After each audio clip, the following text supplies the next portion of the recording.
You wrote a book. Now what? Maybe you're still in the process of writing your book. Maybe you've almost completed your book, but you all still have that one thing in mind. Now what?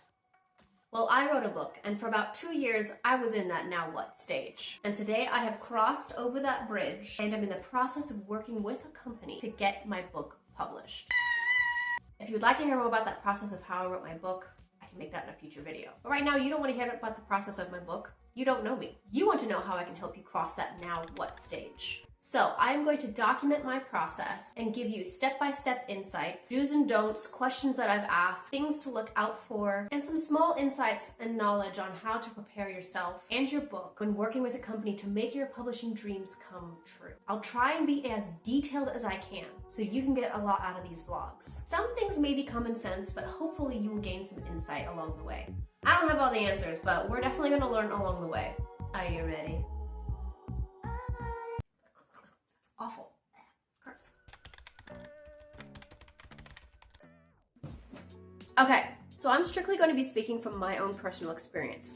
I don't have a literary agent, nor am I going the traditional publishing route. But some of the things that I talk about will be good for you to know, whether or not you decide to go self-publishing or traditional publishing. I'm going to be talking about what to expect, behind the scenes stuff, and how to prepare you and your book. We're going to go from start to finish. Okay, to clear up any confusion before we get started, we're going to talk about the differences between traditional publishing companies and what I'm going to be doing. And I'm going to refer to my handy dandy computer. To get a book published traditionally, first you need to get a literary agent, which is no easy task. Once you get an agent, they will pitch your book to publishing houses. If a deal is struck, the publishing handles the costs of all the editing, designing, printing, and distribution. They buy the rights to your manuscript, and you earn a share of the profits after the publisher makes back what they spent. I am not going that route. If you're wanting to go a similar route as mine, look for service companies or businesses that specialize in publishing, editing, ghostwriting, marketing, and distributing. Distributing. Where you pay them a fee, but you get to keep the rights and the revenue from the book. I'm not sure if I'm able to say what company I'm working for yet, but their name will be on my book once it's published, so you'll find out eventually. Gosh, I can't believe I can say that. I'm gonna have a published book. Here are a few places that I found that are offering what I'm talking about, and was seriously considering talking to them if I hadn't found the company that I'm working with now. So my mom sent me the link to the website. I thought, why not just do the free discovery call? And so I signed up. I waited 3 days, and surprisingly, I was not nervous. It wasn't until the morning of that I got nervous because I realized I haven't prepared any questions. I haven't even looked on their website to see who they are, and don't get me started on hopping onto that Zoom call. Those are the most terrifying 3 minutes of my entire life. So do research with the company you are potentially going to be working with. Look at their website for mistakes, grammar errors, and how polished it looks. Look into what services they have to offer and if their story aligns with you. Don't wait until the last minute like I did. So I went into the discovery call, not really sure what I was going to be talking about. So I just let the conversation happen. I asked about the company, I asked about him, and what he does to kind of get to know about them better. It is always nice to look professional, so wear a nice shirt in your video call, and make sure your background is blank or at least professional. Look like this, not like this. Also have a pencil and notepad next to you and take notes because you will not remember anything that you talked about at the end of the video call.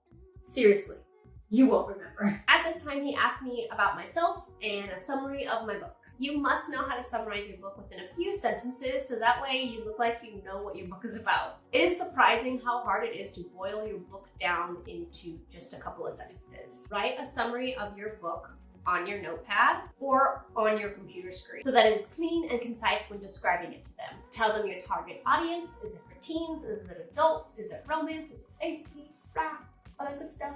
Don't stumble through with ums and uhs because they will question you on whether you know what your book is actually about. If the author doesn't know, then the reader's not going to know.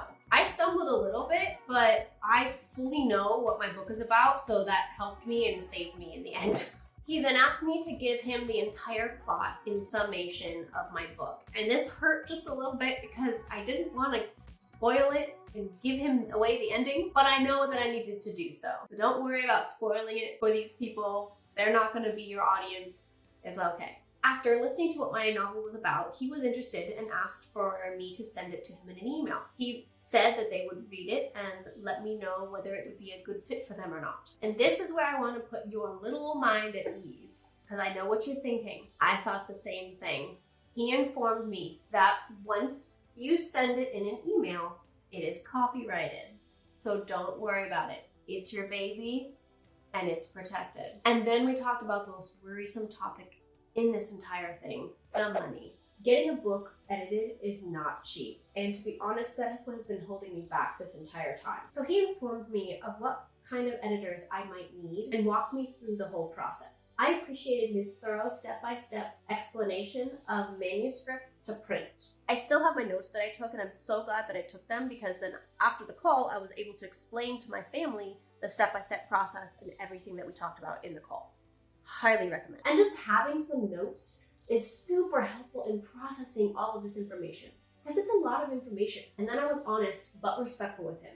And I told him, I want to be honest with you and say that me and my husband, we live quite frugally and we don't have a ton of money. But I emphasize that I want to do what's right and pay the editors what they are worth.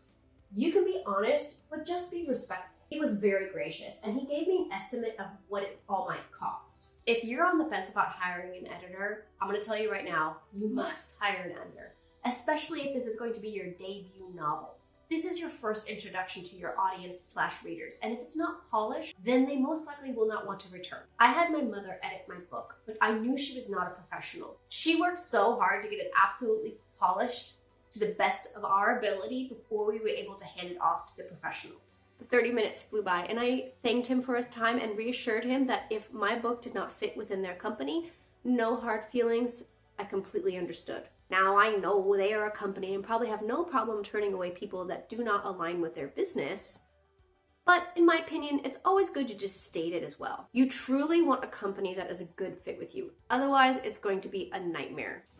Okay, teeny tiny story time. So about a year or so ago, I reached out to a small company that was similar to the one that I'm working with now. I noticed that their genre that they primarily worked with was fantasy, romance, fantasy, dystopia, that kind of thing. My book is none of that. But I was kind of desperate, and so I thought, hey, why not reach out? I reached out to them 3 times. On a professional level, I was really sad that they never reached out to me. Not one word, not one peep, nothing. But at the end of the day, I'm very glad that they didn't, because it would not have been a good fit.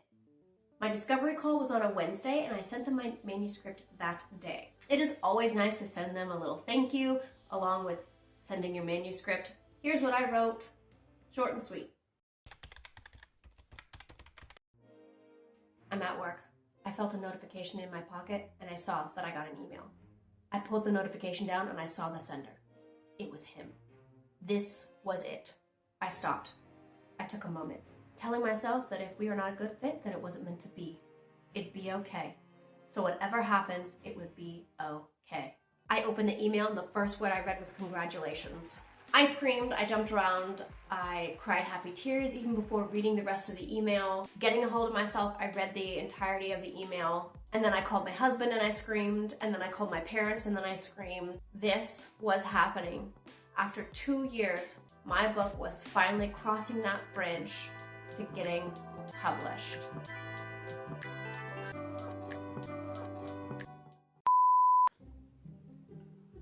Ugh. Ooh, that's gross. Along the way. My discovery call was on a Wednesday, and I sent them gotta fluff the hair. Okay, let's hope. That did something.